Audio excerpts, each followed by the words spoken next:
Bienvenidos a esta tercera clase del módulo Nuevo Testamento 2. Comenzamos viendo nuestro contenido de este módulo. Empezamos hablando acerca de las cartas paulinas. Vimos esas cartas que el apóstol Pablo escribe a las diferentes iglesias con diferentes situaciones y características específicas de cada iglesia, ¿no? Y que son muy importantes para el estudio de las congregaciones porque son temas que comúnmente vemos en nuestras iglesias, ¿no? Todos estos temas son muy parecidos porque seguimos siendo nosotros los mismos pecadores, redimidos y regenerados y en proceso de santificación. Luego hablamos de las cartas generales. Hace 8 días empezamos viendo las primeras 4 cartas. Recordemos que estas cartas hemos estado hablando de ellas, que son cartas escritas para iglesias, no solamente una iglesia local, sino para varias iglesias, por eso las llamamos cartas generales, ¿no? Hoy vamos a continuar con el tema de las cartas generales, mirando las 4 siguientes cartas. Y si Dios nos lo permite, en la próxima clase estaremos terminando con el estudio de Apocalipsis. Entonces vamos al tema que nos corresponde hoy, que son las cartas generales. Recordemos un poco lo que definimos acerca de las cartas generales. Hemos dicho que las cartas generales fueron escritas con el propósito de ser compartidas en muchas iglesias establecidas y no en solo una iglesia local. Entonces por eso llamamos cartas generales. También porque abordan temas que no pertenecen solamente a una iglesia, ¿cierto? Abordan problemáticas que no pertenecen a una sola iglesia, sino que eran problemáticas generalizadas en ese tiempo, en el tiempo en que fueron escritas estas epístolas. Por eso algunos temas de las diferentes cartas son muy similares, porque son los mismos problemas que están aconteciendo en todas las iglesias, ¿cierto? De manera general. Vamos a comenzar hoy con lo que nos corresponde. Hoy continuamos con Primera de Juan. La carta de Primera de Juan es la que vamos a estudiar primeramente hoy. Vamos a estar viendo las cuatro cartas generales que nos quedan para terminar este estudio de las cartas generales. Y en la próxima clase terminaremos con Apocalipsis. Entonces, Primera de Juan, primero hablemos del autor del texto de Primera de Juan, que es el apóstol Juan, ¿no? Estas 3 epístolas que continúan aquí en la serie de libros de la Biblia, pues fueron escritas por el apóstol Juan, quien también escribió el Evangelio y que también escribió Apocalipsis. Entonces, esta es una epístola escrita por el apóstol Juan. Fueron escritas muy seguramente a las iglesias de Asia Menor, que era prácticamente la región donde él trabajaba. Y si ustedes recuerdan, las cartas de Apocalipsis fueron escritas precisamente a las iglesias de Asia. Entonces parece ser que a esas iglesias que el apóstol Juan escribe, por la manera en que se escriben estas cartas, pues podemos ver diferencias entre ellas, ¿no? Si hablamos de esta primera carta que es la que estamos estudiando, pues vemos que realmente no es una carta, sino más bien una homilía o una predicación, un sermón, ¿no? Si ustedes miran, no encontramos en el escrito, en el texto, un encabezado propio de una carta de esos tiempos, sino que es más bien un sermón que empieza hablándonos de una vez con lo que el apóstol quiere enseñar, ¿no? No hay aquí una salutación para alguien, no hay una, un encabezado propio de una carta. Entonces, por ejemplo, vemos aquí en el comienzo, en Primera de Juan 1:1, dice, lo que era desde el principio, lo que hemos oído, lo que hemos visto con nuestros ojos, lo que hemos contemplado y palparon nuestras manos tocante al verbo de vida. Ahí está el comienzo de la epístola de Primera de Juan, ¿no? Miren que no hay mm, una parte en la que diga yo, Juan, ¿cierto? Les saludo, les escribo, gracia y paz a ustedes. No dicen nada de eso. Empieza con el tema, con lo que él va a tratar, ¿no? Lo que era desde el principio, lo que hemos oído, lo que hemos visto con nuestros ojos, lo que hemos contemplado y palparon nuestras manos tocantes al verbo de vida. Es una enseñanza lo que va a dar él. Y eso es lo que vemos aquí en esta primera epístola. Hablemos un poco del texto. Esta primera carta fue escrita para corregir la falsa doctrina gnóstica infiltrada en la iglesia por los falsos maestros. Ustedes recuerden que esa fue una de las falsas doctrinas que permeó la iglesia en los primeros siglos.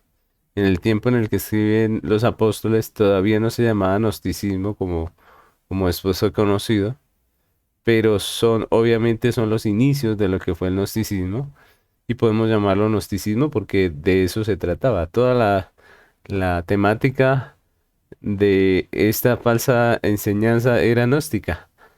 Entonces, es en ese contexto que vamos a encontrar las tres epístolas, ¿no? En un contexto de falsa doctrina gnóstica, de falsos maestros infiltrándose en la iglesia, haciendo creer a la iglesia que ellos eran creyentes cuando eran sencillamente falsos maestros. Y Juan lo que hace en esta carta es desenmascarar a los falsos a través de la enseñanza de la sana doctrina. Y eso es muy interesante, ¿no? Porque la manera de Juan atacar esta falsa doctrina es enseñando la verdad, ¿no?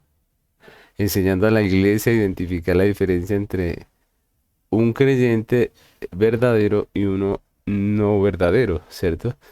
Que había ese problema y esa situación en la iglesia, en donde no se sabía quién era quién, donde uno y los otros decían que eran la luz, que tenían la interpretación correcta, que tenían la fe correcta.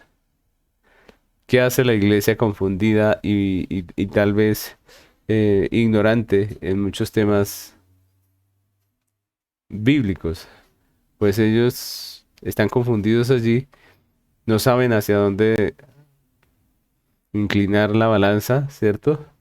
Y lo que hace Juan es enseñar precisamente la verdad, enseñar lo que es verdad, enseñar discernimiento prácticamente a esta iglesia que se encuentra en esa situación.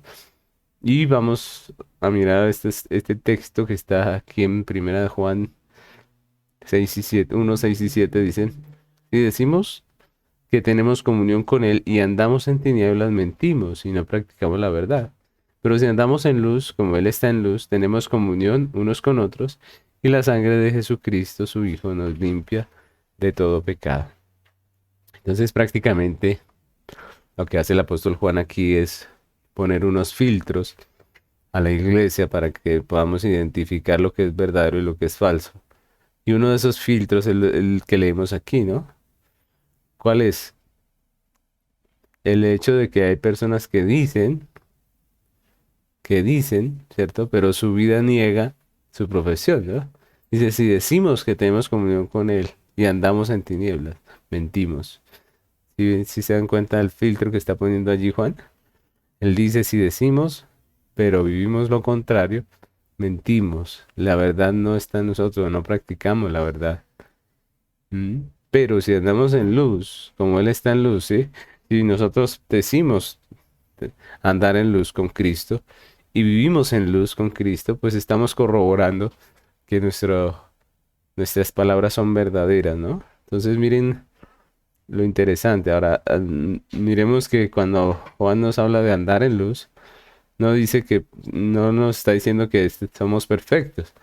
No está diciendo que los que son perfectos o los que no pecan, porque eso no es lo que dice el texto. Él dice de andar en la luz, es decir, de tener un corazón regenerado, transformado por la obra del Espíritu Santo y que viene a ser una característica de una persona verdaderamente salva, ¿no? Andar en luz es estar de acuerdo con la luz, la doctrina bíblica, ¿cierto? Andar en luz es andar con Dios en santificación. Y es eso lo que nos muestra Juan, ¿no? No podemos decir que somos si la evidencia de nuestras obras, de nuestra vida, pues no se ve. Ahora, esa evidencia de nuestra vida no quiere decir perfección, o más bien vivir totalmente sin pecado, porque eso no es lo que nos transmite Juan, sino que nos transmite una vida de una persona que ha sido regenerada, que está siendo santificada, porque miren lo que dice el texto al final, dice, la sangre de Jesucristo nos limpia de todo pecado, ¿sí? Si andamos en luz, tenemos comunión unos con otros, y la sangre de su Hijo, Jesucristo, nos limpia de todo pecado.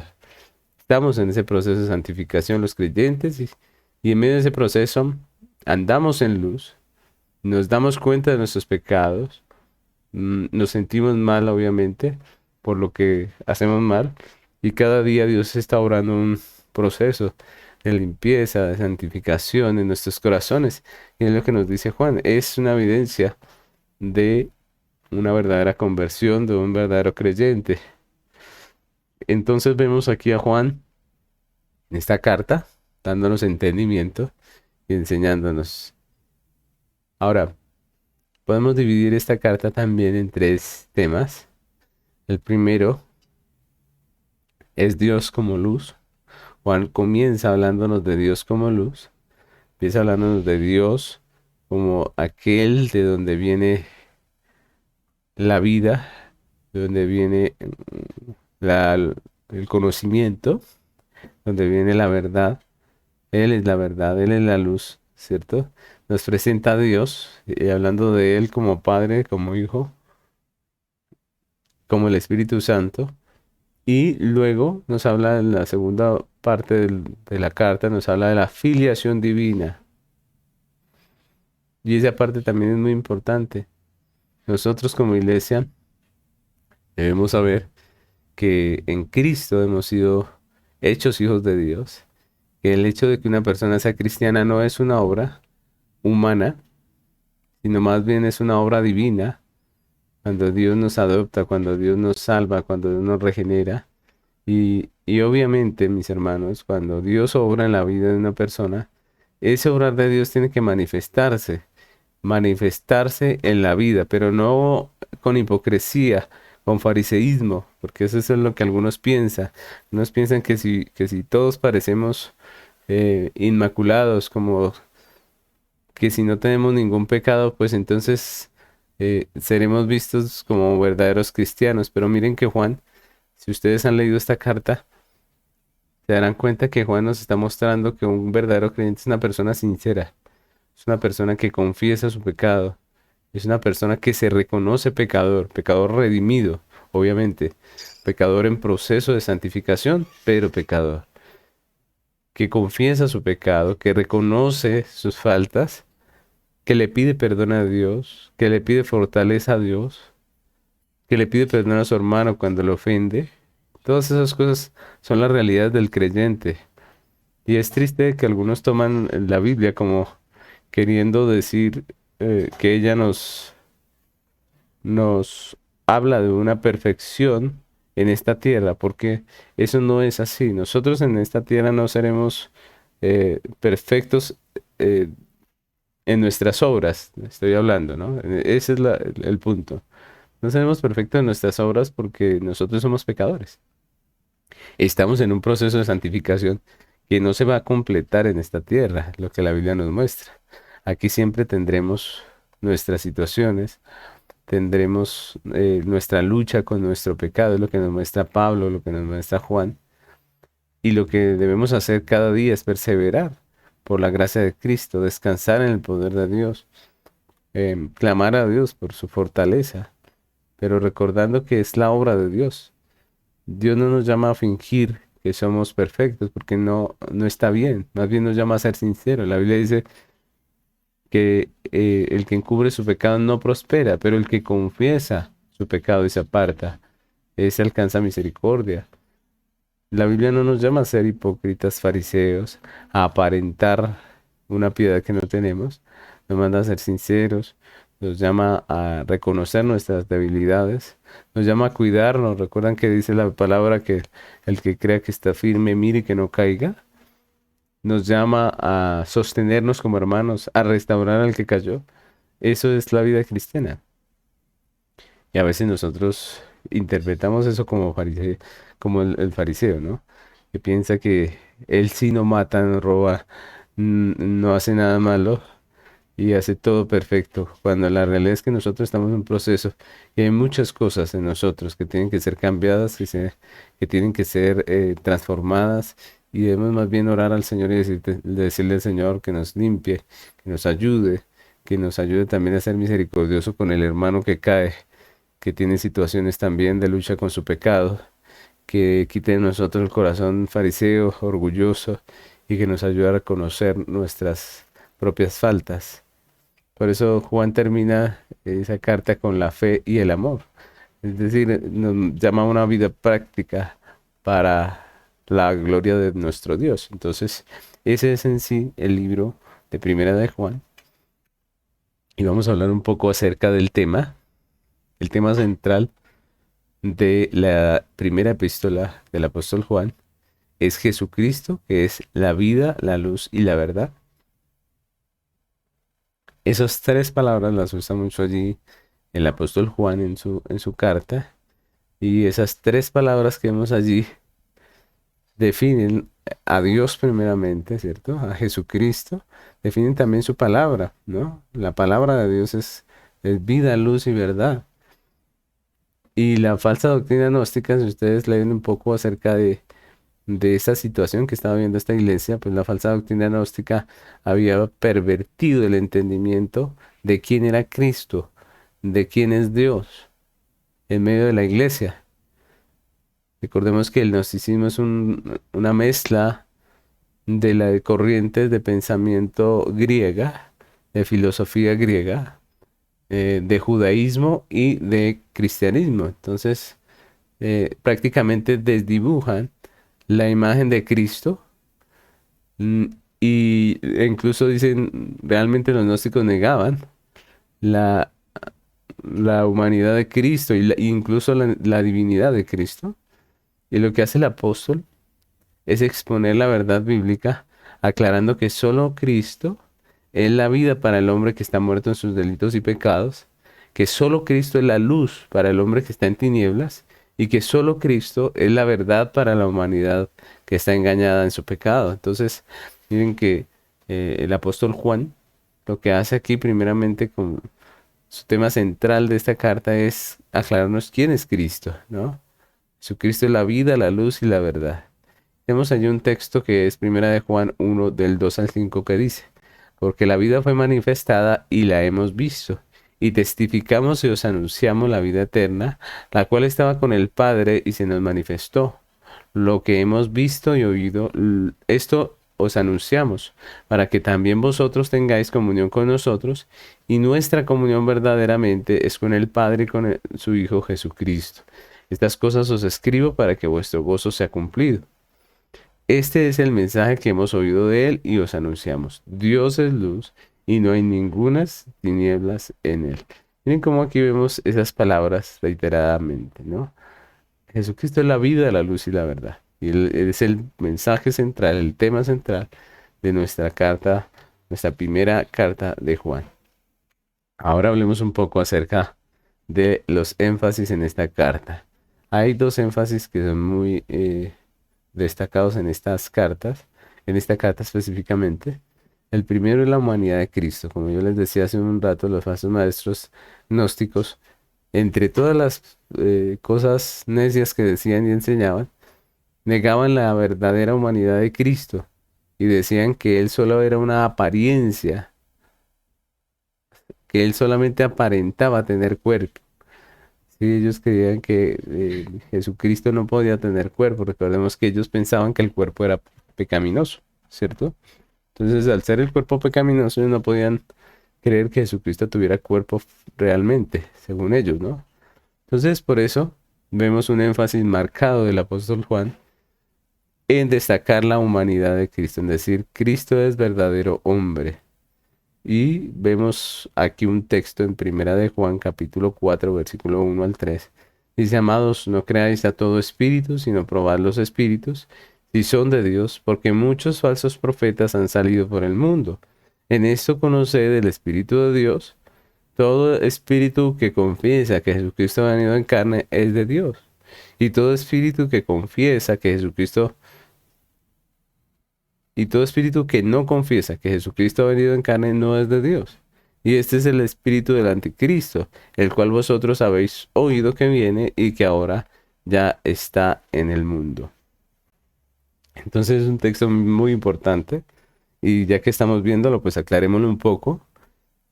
Hay dos cosas que son necesarias aclarar. Primero, es de qué está hablando Juan. Miren que estamos diciendo que esta secta gnóstica negaba la humanidad de Cristo. Entonces, por eso, cuando Juan escribe en Primera de Juan y dice que todo espíritu que confiesa que Jesucristo ha venido en carne es de Dios, está hablando de una realidad que estaba viviendo en ese momento. Ojo, porque lo que él está diciendo no es que todo, realmente que todo el que confiese esto es de Cristo, no, sino que dentro del contexto que él está viviendo, de esta falsa doctrina gnóstica que está negando la humanidad de Cristo, pues obviamente que los que confiesan eso, o sea, los que confiesan cosas que son contrarias a la Biblia, pues no están mostrando que sean de Cristo, ¿cierto? Es lo que dice Juan.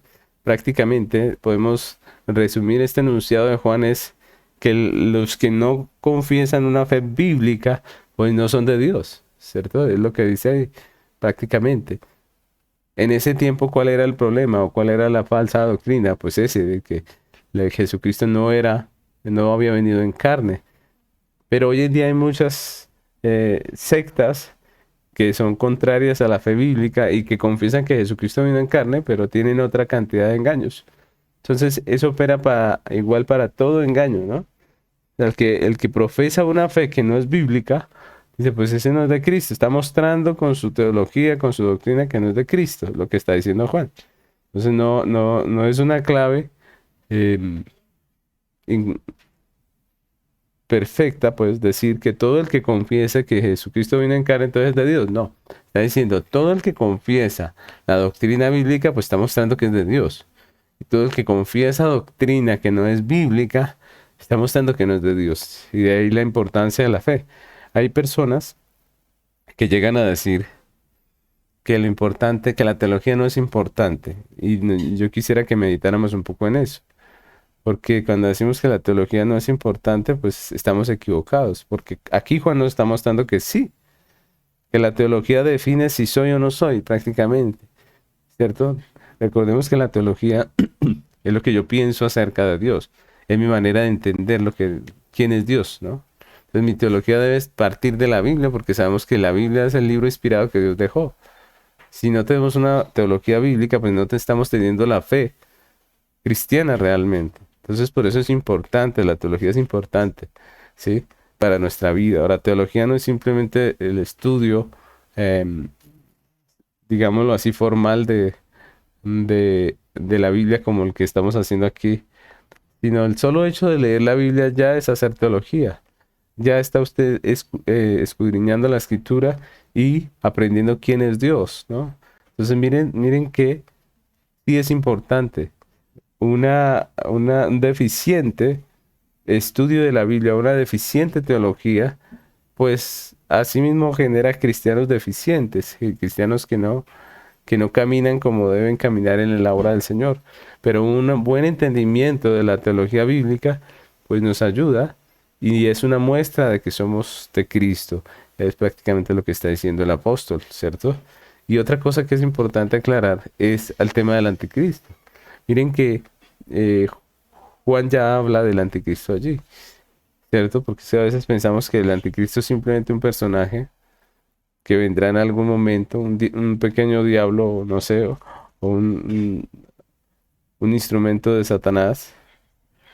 una persona específica y a veces hasta incluso algunos han sugerido nombres para decir este es el anticristo o aquel es el anticristo, pero el texto aquí nos está mostrando que el anticristo es aquella falsa doctrina, aquel sistema de pensamiento que se aparta de la fe bíblica, ¿cierto? Y que quiere engañar. Entonces nosotros podíamos meter dentro de ese nombre lo mismo que hizo Juan a cualquier secta que está extraviando a la gente de la fe bíblica. ¿Sí? El anticristo estaba operando en tiempos de Juan a través de la falsa doctrina y aún hoy está operando a través de toda esa falsa doctrina que tenemos en nuestro tiempo. Entonces miren que el anticristo ya estaba desde Juan y ahorita todavía está obviamente el espíritu del anticristo. Así que nosotros debemos ser bíblicos también en ese tema. El anticristo es aquel que se levanta contra Cristo. Toda esa doctrina falsa, todo eso que se está popularizando y levantando contra Cristo, pues viene a ser un anticristo, es lo que el texto nos enseña. Entonces, ese es un tema importante dentro de la carta, la humanidad de Cristo, obviamente por las circunstancias que rodean la carta. Ahora, otro de los énfasis que encontramos aquí es la falsa doctrina. Ese tema también es importante dentro de la carta. Juan aborda el tema de la falsa doctrina y muestra la necesidad del crecimiento de la fe para evitar ser engañado por la falsedad.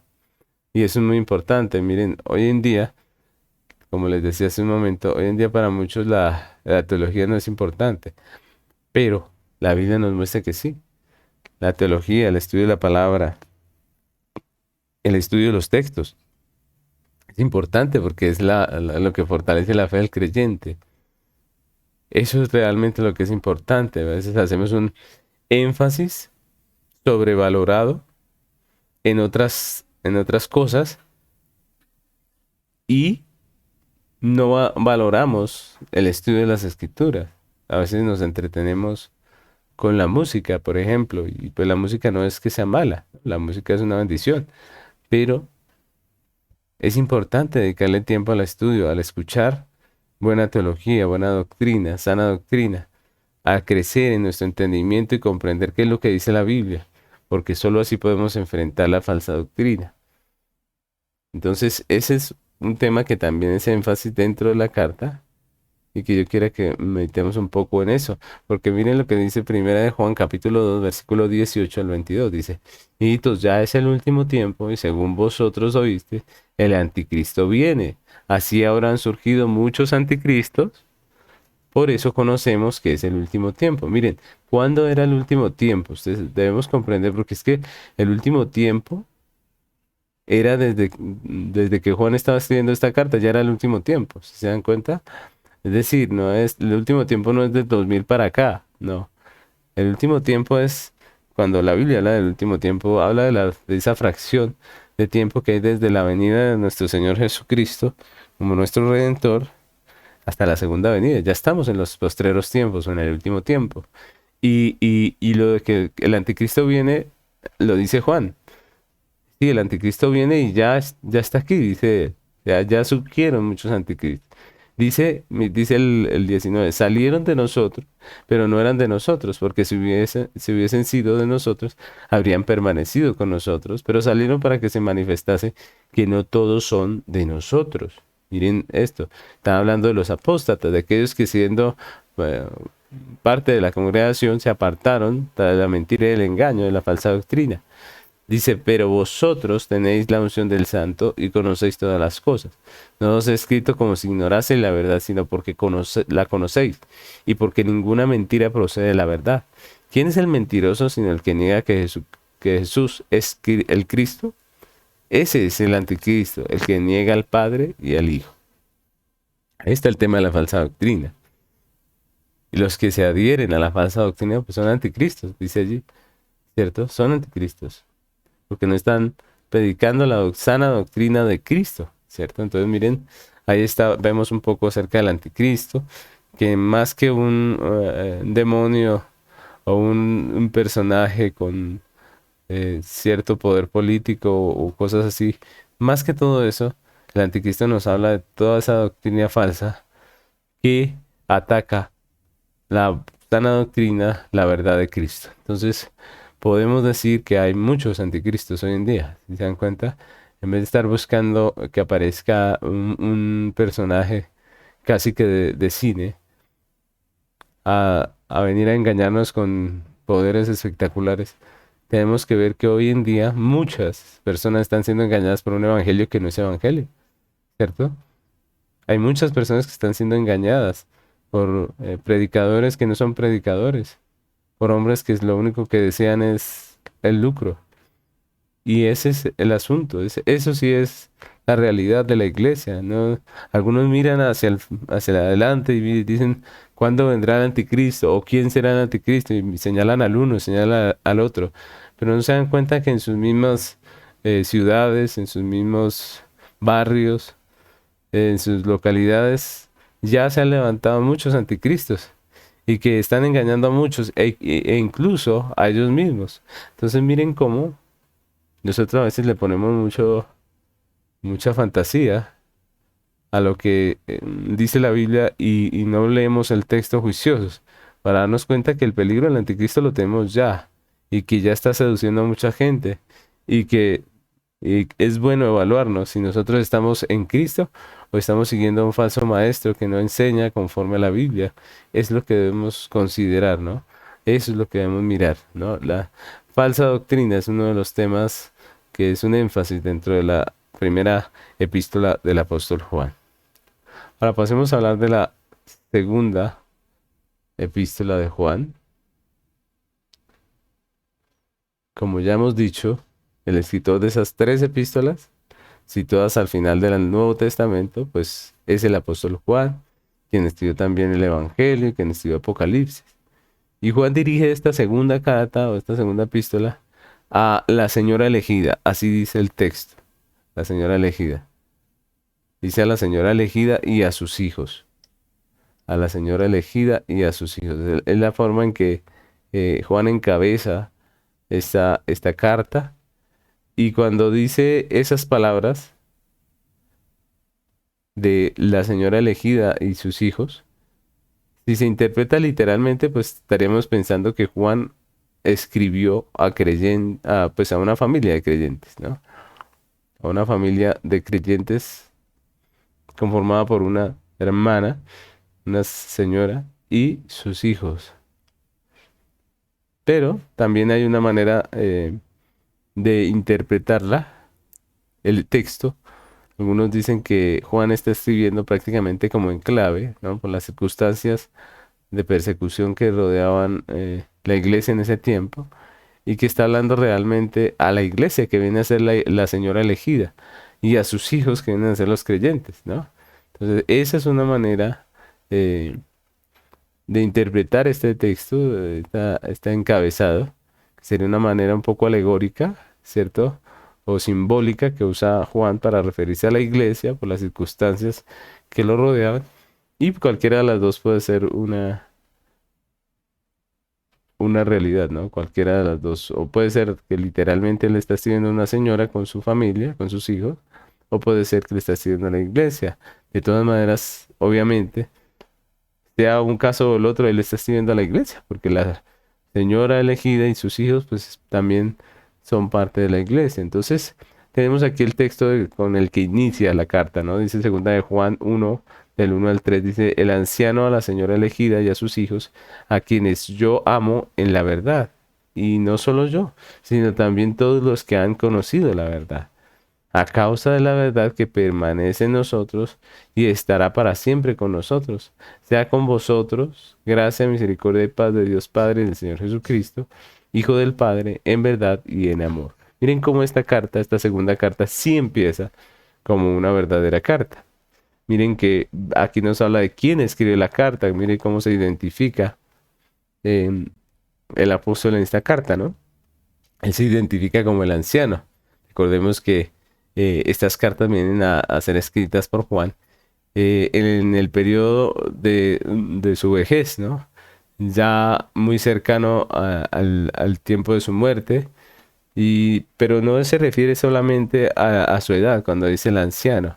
Cuando en la Biblia encontramos la palabra anciano, no la encontramos solamente con esa con ese significado, sino también con el significado de oficial. Pablo era el anciano o el pastor de las iglesias en Asia y pues él era el anciano, él era el pastor también. Entonces, muy importante, él se identifica como el pastor. No, no solamente es un texto que nos está hablando de la edad avanzada que realmente tenía Juan, sino que nos está hablando de él como un oficial en la iglesia que escribe con la autoridad de un oficial de la iglesia, ¿no? Ahora, hablemos un poco del texto de Segunda de Juan. La segunda y la tercera epístola de Juan presentan la forma convencional de cómo se escribían las cartas en el mundo grecorromano. Esta era la forma, así. El encabezado era prácticamente ese, nombrándose él como el escritor de la carta, poniendo los remitentes también allí. Y así, de la manera en que empieza esta carta es muy característica de la escritura de las cartas en ese tiempo y en ese periodo de la historia, ¿no? Y estas dos cartas, la segunda y la tercera, pues vienen a ser las más cortas del Nuevo Testamento prácticamente. Y nosotros vemos, ellas cabían, cada una de estas cartas cabía en una hoja de papiro. Y esta segunda epístola, eh, aquí en esta segunda, Juan, lo que hace es tratar el tema de los falsos maestros, continuar con el tema. Si ustedes se dan cuenta, es la misma circunstancia, el mismo contexto, y lo que viene es a continuar con ese tema de los falsos maestros. Segunda de Juan 1:7 dice, porque muchos engañadores han salido por el mundo y que no confiesan que Jesucristo ha venido en carne. Quien esto hace es el engañador y el anticristo. Miren cómo continúa con el tema que viene en la primera, hablando de la falsa doctrina, de los engañadores, de cómo discernir quién está hablando la verdad y quién la está engañando. Y el texto prácticamente nos está diciendo que nosotros como iglesia debemos estar atentos a ese engaño. Podemos dividir la carta de Juan también en dos temas. El primer tema es el regocijo del apóstol por la iglesia o por esta familia a la que él escribe. Y el segundo punto que encontramos es una amonestación contra los falsos maestros. Básicamente esa es la carta de Segunda de Juan. Ahora hablemos un poco del tema central de esta carta, que es la amonestación contra la falsa doctrina. Entonces, esta segunda carta es muy interesante porque Juan llama la atención a la iglesia para que no reciba en casa a aquellos que traen un evangelio falso.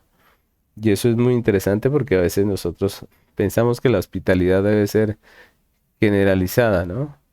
Hay un dicho que dice, haz el bien y no mires a quién, ¿no? Y aunque eso suena muy bonito, realmente Juan aquí nos está diciendo que tengamos cuidado a quién intentamos hacerle el bien.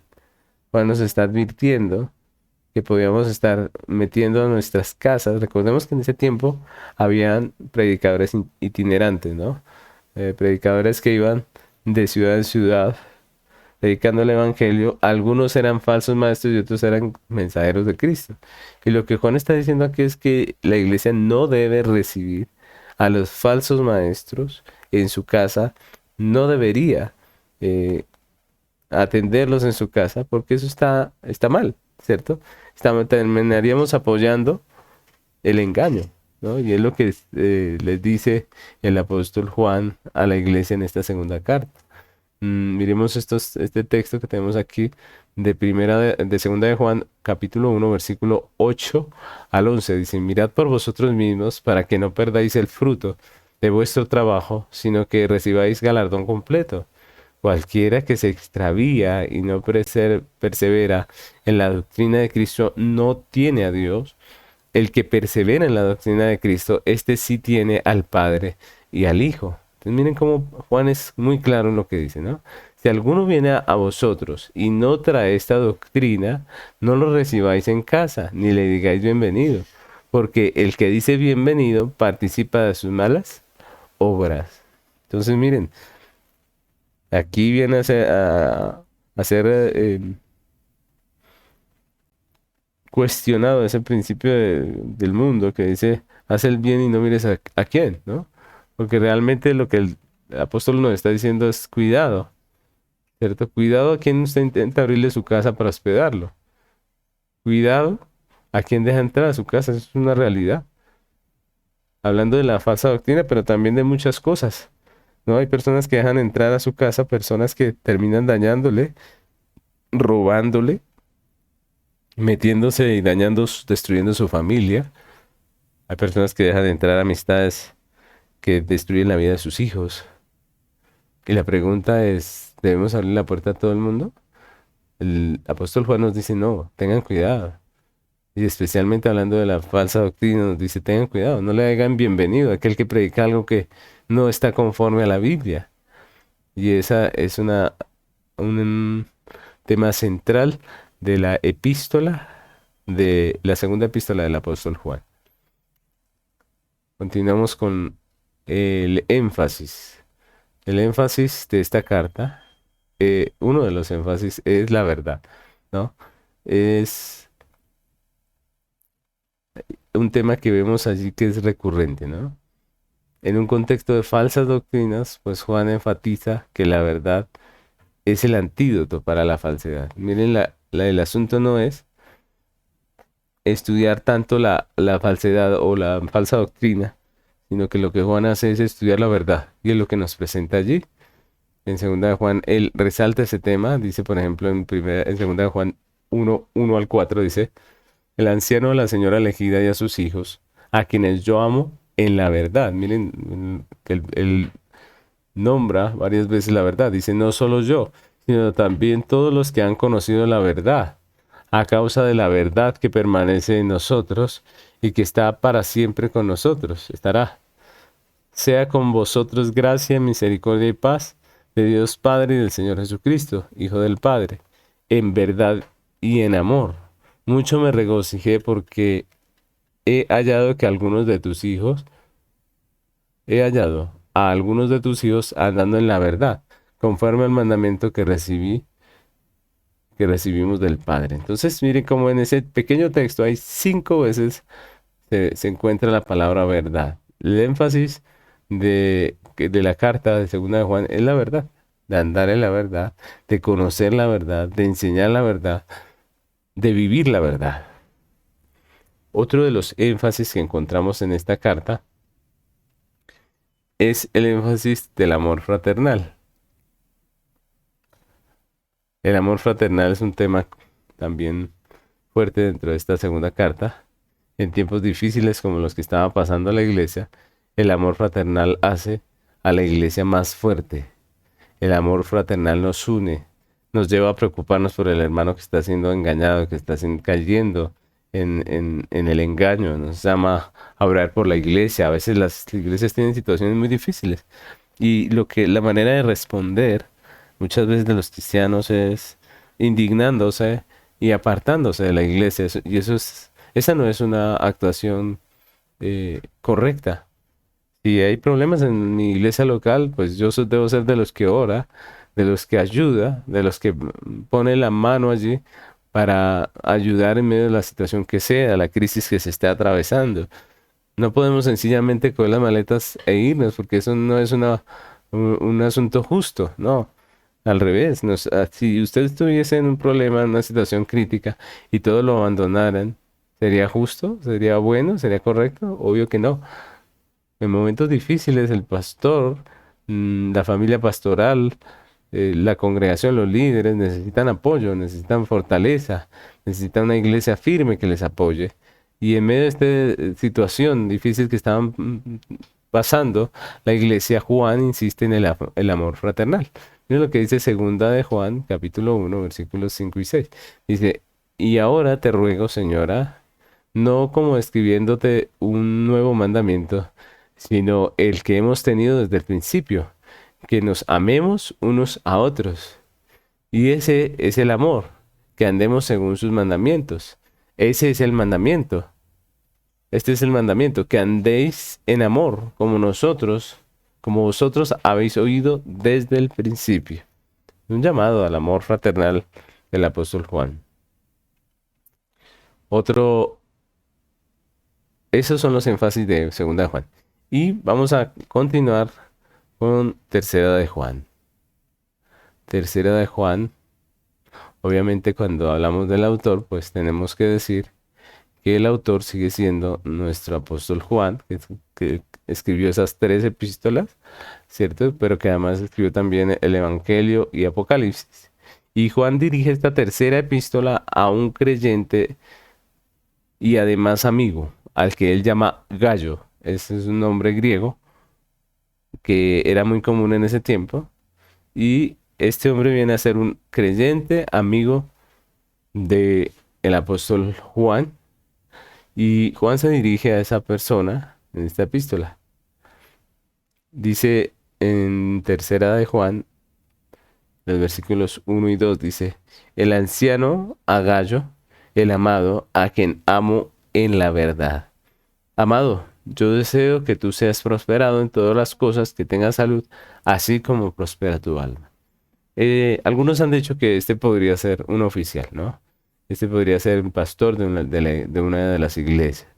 Pero vemos ese inicio de la carta, como él habla a Gallo, le llama el amado, era un amigo especial de Juan, y dice, y a quien amo la verdad. Y luego dice, el deseo que él tiene de que este hermano pueda ser prosperado en todo lo que está haciendo y que tenga salud, que Dios le ayude con su salud, ¿no?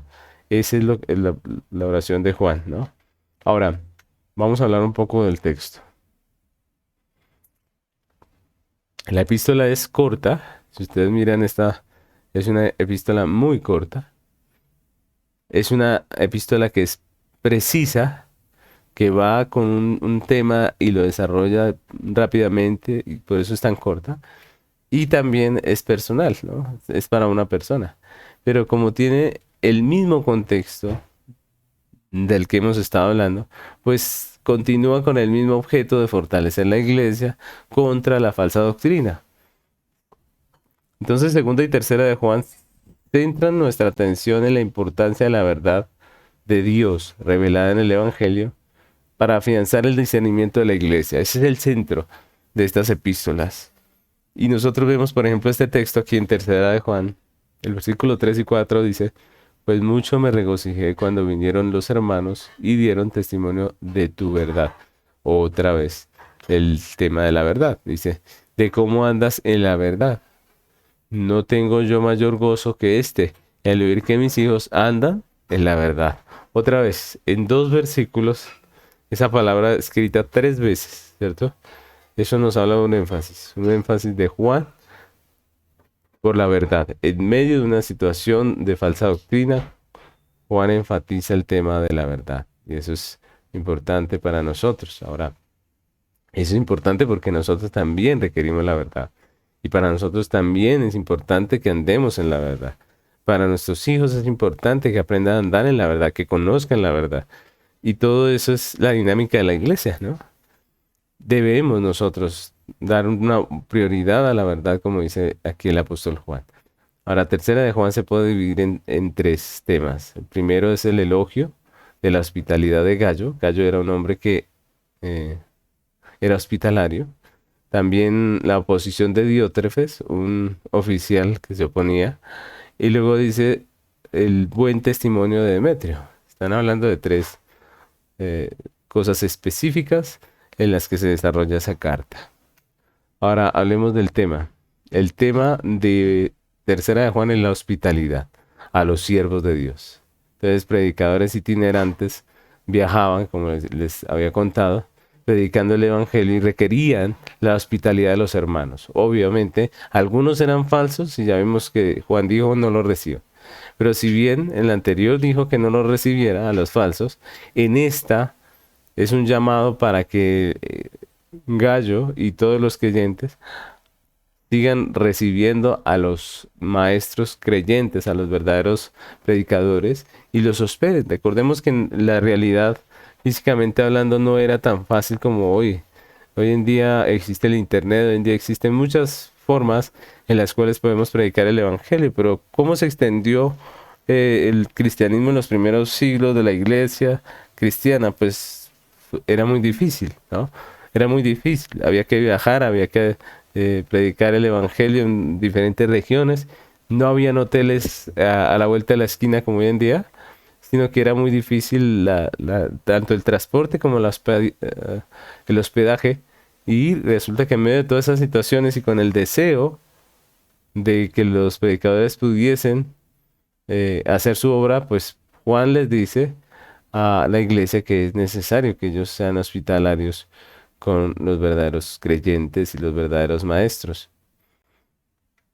Vemos este texto aquí en Tercera de Juan, del versículo 5 al 8 dice, amados, fielmente te conduces cuando prestas algún servicio a los hermanos, especialmente a los desconocidos, los cuales han dado ante la iglesia testimonio de su amor, de tu amor, y harás bien en encaminarlos como es digno de su servicio a Dios.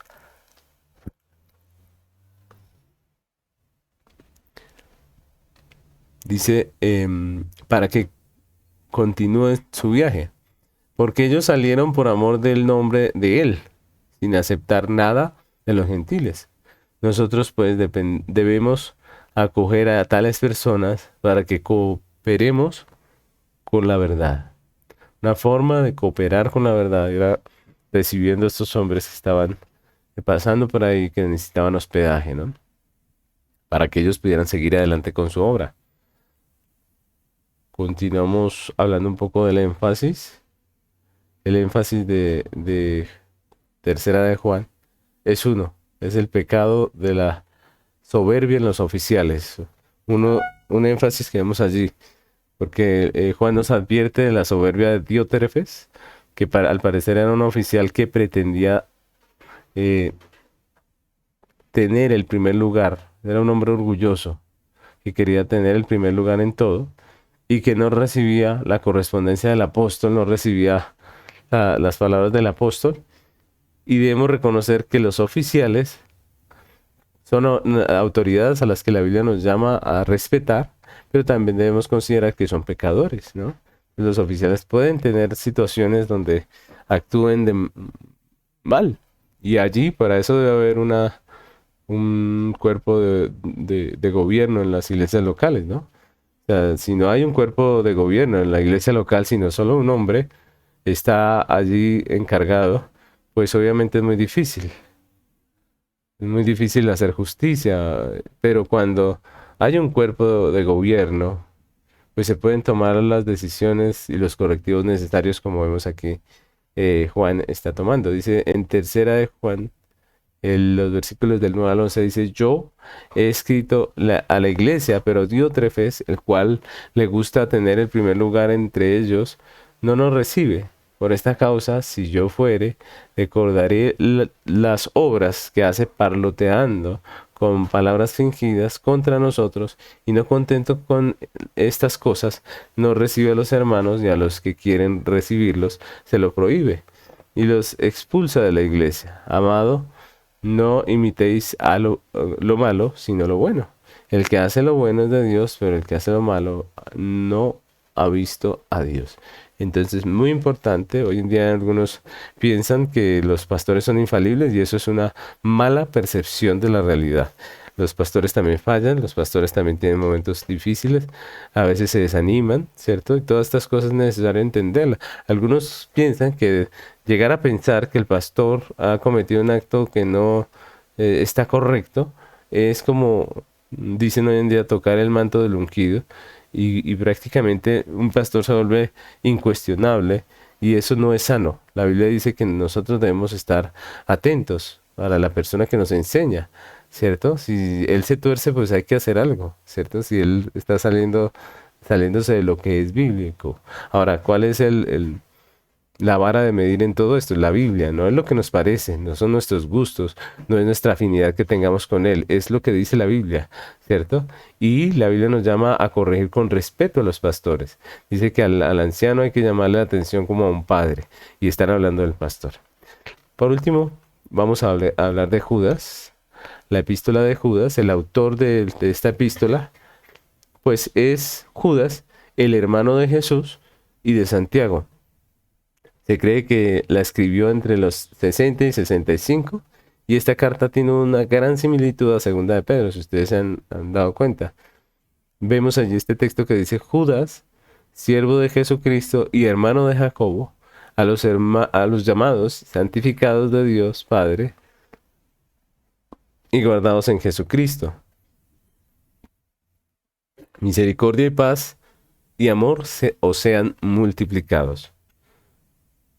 El texto, vamos a hablar del texto. Los receptores de la carta de Juan son desconocidos, pero por el contenido del mensaje es evidente que se trata de una iglesia, una congregación de cristianos judíos. ¿Por qué? Porque ellos tienen una gran familiaridad con lo que es el Antiguo Testamento y con la literatura apocalíptica judía.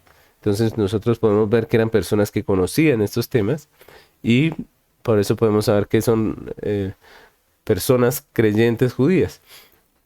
Miren lo que dice el texto allí en el versículo del 5 al 7, dice: Mas quiero recordaros, ya que una vez lo habéis sabido, que el Señor, habiendo salvado al pueblo, sacándolo de Egipto, después destruyó a los que no creyeron. Y a los ángeles que no guardaron su dignidad, sino que abandonaron su propia morada, los ha guardado bajo oscuridad en prisiones eternas para el juicio del gran día. Como Sodoma y Gomorra y las ciudades vecinas, las cuales, de la misma manera que aquellos, habiendo fornicado, ido en pos de vicios contra la naturaleza, fueron puestas, por ejemplo, sufriendo el castigo del fuego eterno. Entonces, vemos aquí claramente que Judas habla o usa el Antiguo Testamento de una manera reiterada para hablar a esta iglesia, ¿no? Ahora, podemos dividir Judas en dos temas.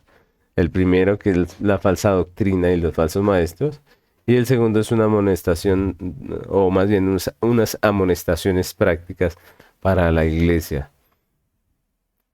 Hablemos del tema. El tema de Judas es el deber del creyente ante la falsa doctrina. En medio de un contexto de falsa doctrina, Judas exhorta a la iglesia a contender ardientemente por la fe. Miren que sí tenemos un compromiso, ¿no?, como creyentes, de contender ardientemente por la fe. Y no podemos contender si no sabemos las escrituras. El creyente no solo es un espectador, es un soldado de Jesucristo, está llamado a combatir por su fe con conocimiento de la doctrina y con su manera de vivir.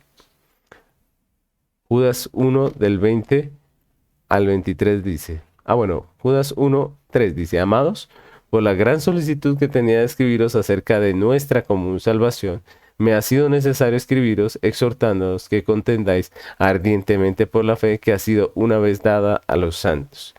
Y los versículos 20 al 23 dice: Pero vosotros, amados, edificados sobre vuestra santísima fe, orando en el Espíritu Santo, conservaos en el amor de Dios, esperando la misericordia de nuestro Señor Jesucristo para vida eterna.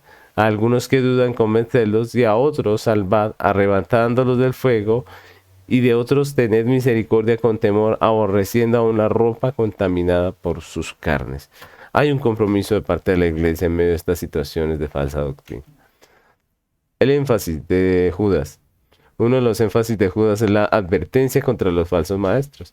Si nos damos cuenta, Judas se enfoca principalmente en los falsos maestros y el peligro moral que representaban para la iglesia. Recordemos que estos falsos maestros tomaban la libertad cristiana y la gracia como una excusa para pecar. Y eso lo vemos hoy también en muchos contextos cristianos donde dicen, como es por gracia, entonces podemos vivir como queramos. Y es el mismo asunto que está tratando aquí Judas en esta carta. Miren lo que dice el versículo 4, dice: Porque algunos hombres han entrado encubiertamente, los que desde antes habían sido destinados para esta condenación, hombres impíos que convierten en libertinaje la gracia de nuestro Dios y niegan al único y soberano y niegan a Dios, único y soberano, y a nuestro Señor Jesucristo. Y el versículo 17 al 19 dice: Pero vosotros, amados, tened memoria de las palabras que antes fueron dichas por los apóstoles de nuestro Señor Jesucristo, los que os decían: en los posteros tiempos habrán burladores que andarán según sus malvados deseos. Estos son los que causan divisiones, los sensuales que no tienen al Espíritu. Entonces, miren cómo Judas lo dice claramente. Son apóstatas, son personas, falsos maestros que enseñan que la gracia es libertinaje. Y finalmente podemos hablar del último énfasis, que es el fin de los apóstatas o lo que les espera. Judas recuerda a través de los textos del Antiguo Testamento cuál será el fin de los apóstatas, de aquellos que se apartan del Señor para seguir su pecado. Juan le llama a la iglesia a apartarse de esos apóstatas. Miren lo que dice este texto aquí en Judas, el versículo 11 y 13. Dice, hay de ellos porque han seguido el camino de Caín y se lanzaron por lucro en el error de Balaam y perecieron en la contradicción de Coré. Estos son manchas en vuestros ágapes, que comiendo impúdicamente con vosotros se apacientan a sí mismos, nubes sin agua, llevadas de acá para allá por los vientos, árboles otoñales sin fruto, 2 veces muertos y desarraigados. Fieras ondas del mar que espuman su propia vergüenza, estrellas errantes para las cuales está reservada eternamente la oscuridad de las tinieblas. Este es el diagnóstico de Juan para los apóstatas. Así que con esta epístola, pues terminamos el tema de lo que son las cartas generales y ya nos queda solamente el libro de Apocalipsis, que si Dios nos lo permite estaremos trabajándolo en la próxima clase. Dios les bendiga.